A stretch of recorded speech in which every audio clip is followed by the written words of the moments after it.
laughed at our technology. They could control their planes from ships. We relied on human eyesight, luck, and miracles. From 1940 through 1945, the relentless quest for excellence in aircraft performance and equipment is carried out by both sides at an astonishing pace. When they put Rolls-Royce engines in the P-51, it made it into an unbeatable long-range fighter. If we had 200 or 250 jet fighters, we could have stopped the American daylight raids.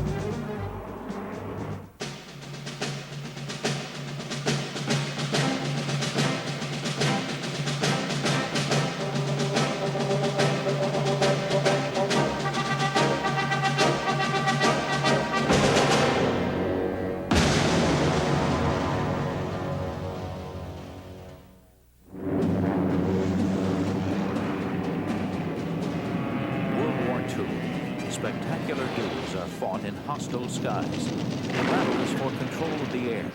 Another war, an invisible war, is fought behind locked doors of top-secret rooms. Designers and technicians are in a frantic race to develop new equipment to win the edge.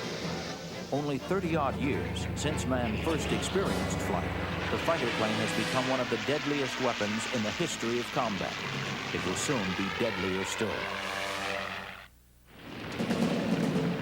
In the Pacific, reeling from the Japanese attack at Pearl Harbor, America quickly realizes that its fighters are no match for Japan's light, fast Zeros. The U.S. faces a new kind of war, fought from moving aircraft carriers. It will require new techniques and new technologies. The only fighter available to the American pilots in the Pacific in any quantity is the stubby Grumman F-4F Wildcat. Navy pilot Butch Voris flies a Wildcat from the USS Enterprise. It was a little mid-wing, looked like a elongated barrel. It had 50 caliber machine guns. It was built almost like an iron machine. I think that's why Grumman got the name the Grumman Iron Works. They built their machines that were rugged, they were tough. They could take the stress of carrier work, and they could take a real pounding or battle damage in the air and still survive. The Wildcat can kill, but it is no aerobatic match for the lighter, tight-turning Japanese Zero.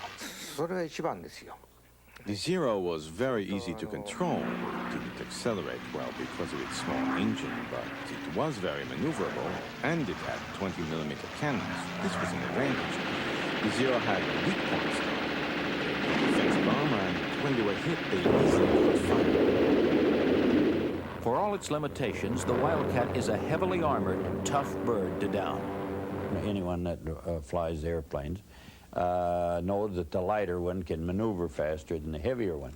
Now, we had them beaten on firepower and armor, and they had us beaten on speed and maneuverability. If you got tangled up with a Zero at slow speed, especially a slow climb, they were like a hummingbird. They'd whip around and get on your tail, and you'd buy their lunch. Captain Ken Walsh is so taken with the Zero's grace that he nearly forgets that it's the enemy. A Zero came right down in front of me, and for a split second, I couldn't but marvel at the beautiful configuration. First time I ever saw a Zero that close up. The color was a sort of a tan gold color. It was clean and wax, and but this was a kill, and I lined up my Dutch sight on it within range, and he went down in flames. During an attack in 1942 on Dutch Harbor, Alaska, a Zero is forced down intact. The Americans caught one Zero fighter in Dutch Harbor. They brought it back and studied it. I think then the Americans realized that the armor was very weak. They often shot from the front. We went behind them, they dove and kept some distance, then attacked from the front. We remodeled the Zero, but we had no real defense against the American fighters, and that was fatal. Hit and run is the American strategy. Don't dogfight with the nimble Zero. Summer 1942. A new American fighter is operational. The twin-engined, supercharged Lockheed P-38 is the first U.S. fighter to exceed 400 miles per hour in level flight. P-38 ですね。 The American fighter that surprised me the most was the P-38. It was too fast for us. When it attacked from above, I flew away. It kept turning, and it attacked again. I did not expect the P-38 to be able to move so fast. The P-38 is joined by the Vought F-4U Corsair, nicknamed Hose Nose by the Americans, whistling death by the Japanese. With this fighter, with that engine, we could break 400 miles an hour in straight and level flight. Beginning February 1943, we were deployed with the Corsair to take the offensive. This is where the tide turned. Another deadly fighter, the F-6F Hellcat, joins the U.S. arsenal. Powerful, fast, long-ranged, a match for the Agile Zero in a go-for-broke shootout. The F-6F Hellcats appeared in 1943. I felt they were better than our Zeros. When we used to attack the older F-4s, they flew away. They avoided the Zeros. But the Hellcats were so good that even if they were at a disadvantage, they still attacked us. Now, the F-6F Hellcat was a tremendous fighting machine. It had 6 50 calibers. It was responsible, I believe the number was 75 or 76% of all aircraft shot down in the Pacific during World War II. So it was the mainstay of a fighter machine. U.S. factories turn out swarms of new planes. New pilots wait to fly them in combat. In contrast, continual bombing depletes Japan's capability in the air.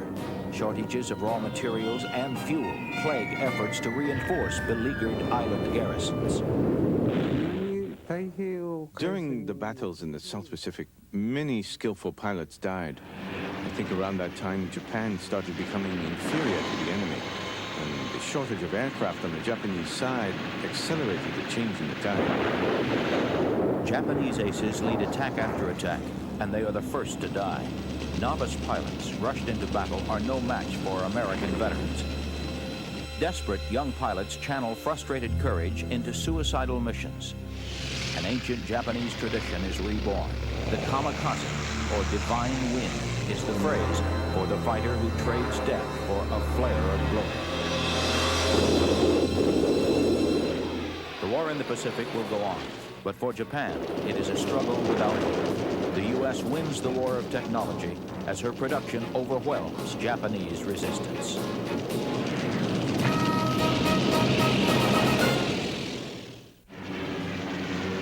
In Europe, the struggle for air supremacy begins in 1940 over Great Britain. German technology has perfected the sleek, powerful Me-109, a design proven in the skies over Spain, Poland, and France. Friedrich Oeblisser, Luftwaffe, will score 127 kills in his Me-109. For me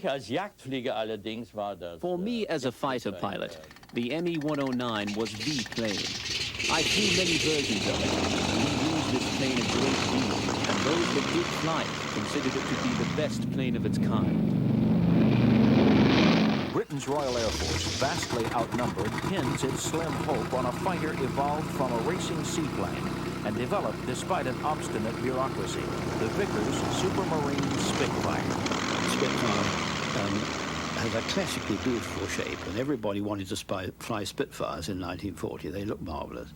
The Spitfire was a few miles an hour faster than a 109. The RAF's other mainstay is the Hurricane, tough, dependable, and deadly.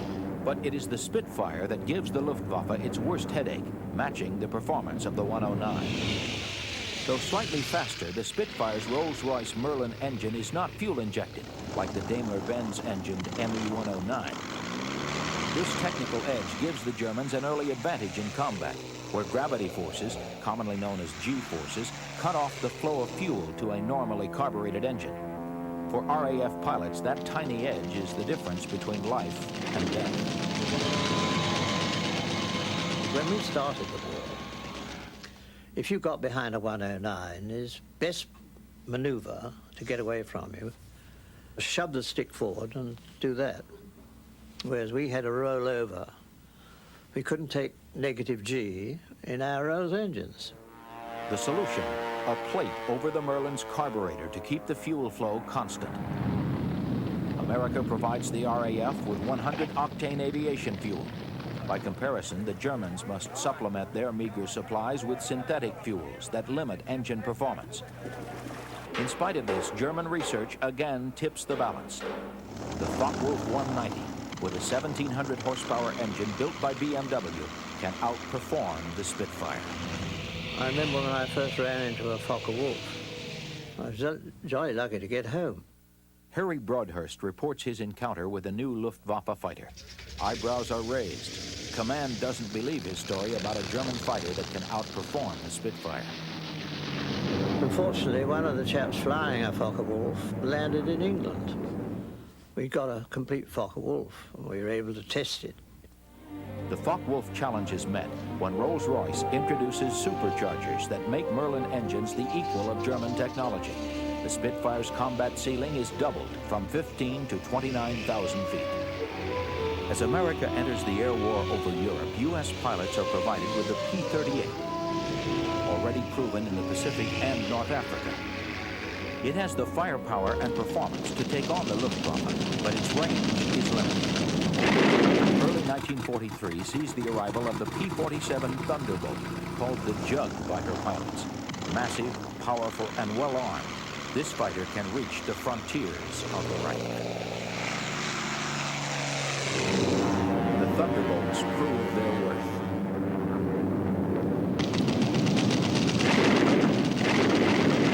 However, they still cannot provide bomber escort deep inside Germany. A long-range fighter must be found quickly.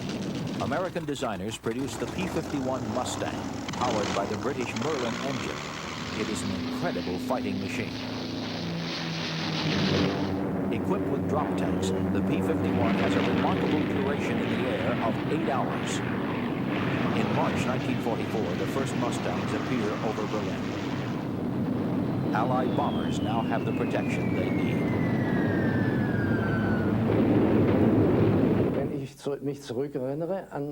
I had a lot of respect for the Mustang. Its performance, armament, and equipment were superior to ours. They had better sighting equipment. Their sights could automatically compensate for our movements. In high-speed dives, they'd fly through our formation and still be able to pull out at low altitude, thanks to their high-performance engines. We really had to look out for those Mustangs. They had the best scores against us. If I remember correctly, one of the best American pilots scored 20 kills with the Mustang he flew. It is the Mustang with its combination of firepower, speed, and range that assures Allied domination of the skies over Europe. Mustangs alone will account for almost 5,000 combat kills.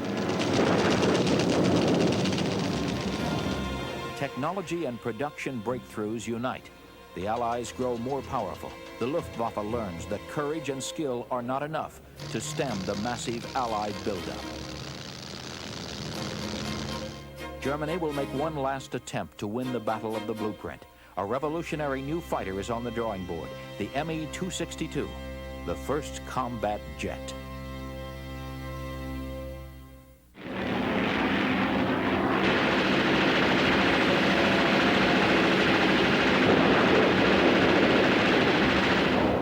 Long-range Mustang fighters and Allied bombers by the thousands rain destruction on Germany. The Luftwaffe is ordered to consolidate its remaining fighters to defend the fatherland, but the raids cannot be stopped.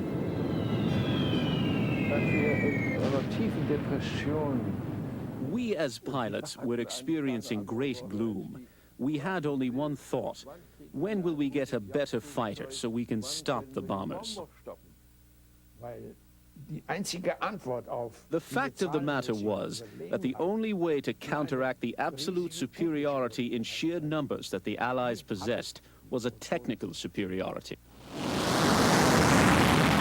Germans turned to a new technology, the jet fighter. Professor Willy Messerschmitt's top-secret project, the Me-262, a twin-engine turbojet fighter whose performance will eclipse anything in the sky. Incredibly, the brilliant design has been on the drawing board for 4 years before it is seen as urgent.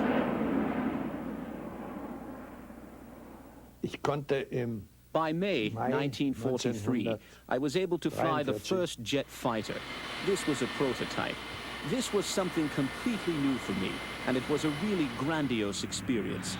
This was the beginning of a completely new age, a new generation of aircraft and a new technology.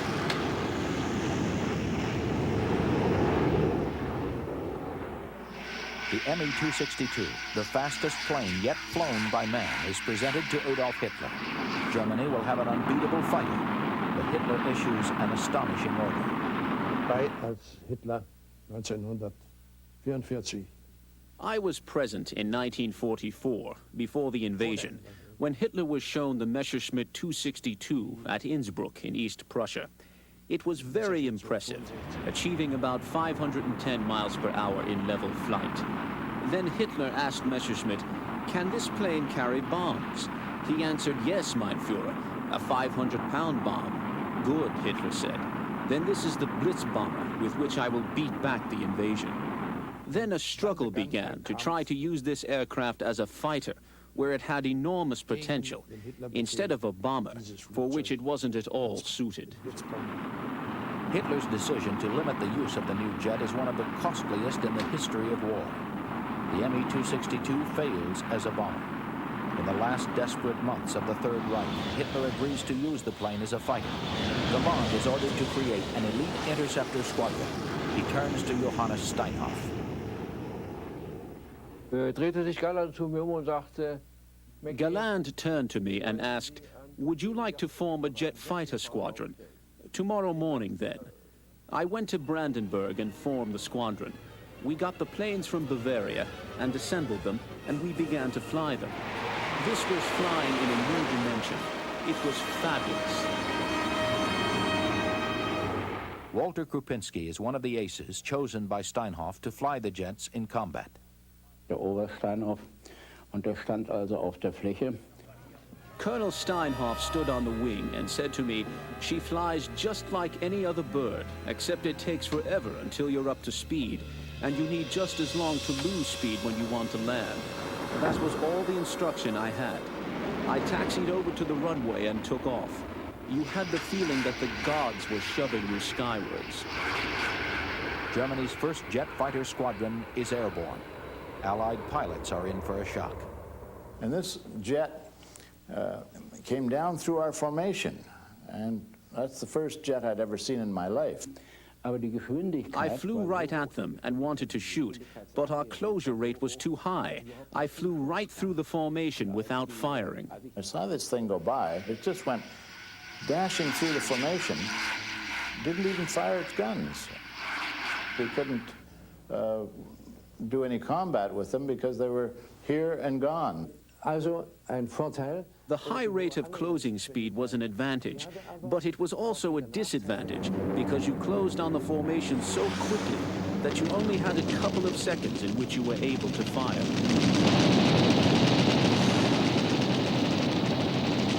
Das Flugzeug war The plane was superbly armed.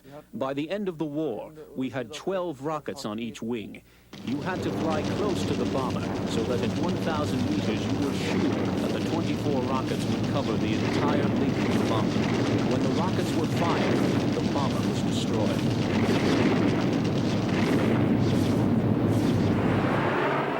Jets begin to take their toll of Allied bombers. Only about 20 or 30 of the 1,400 jets produced are operational at any one time.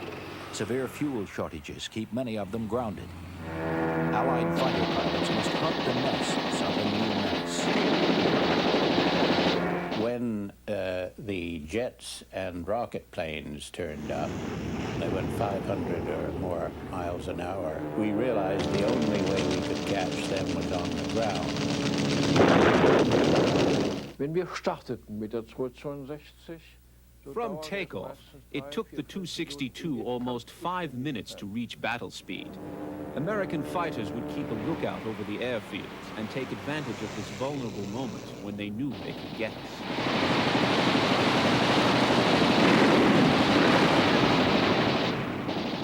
We found an airfield with 2 jets on it, and I went down to take them out. We were very worried because we thought they could produce these planes very fast, and there was no way we escorting fighters could catch them. The astonishing new technology, though a serious threat to the Allies, is a classic case of too little, too late. Even as German resistance collapses, General Galland's squadron fights to the end. These were selected pilots, and they fought to the last day, until we destroyed our own planes, the Messerschmitt 262s. We blew them up in front of the American tanks. We didn't do this to win the war, or to gain better conditions for peace, or negotiate positions. No, we fought because we did have a superior weapon. Yes, we were faced with greater numbers, but we could still hold our own.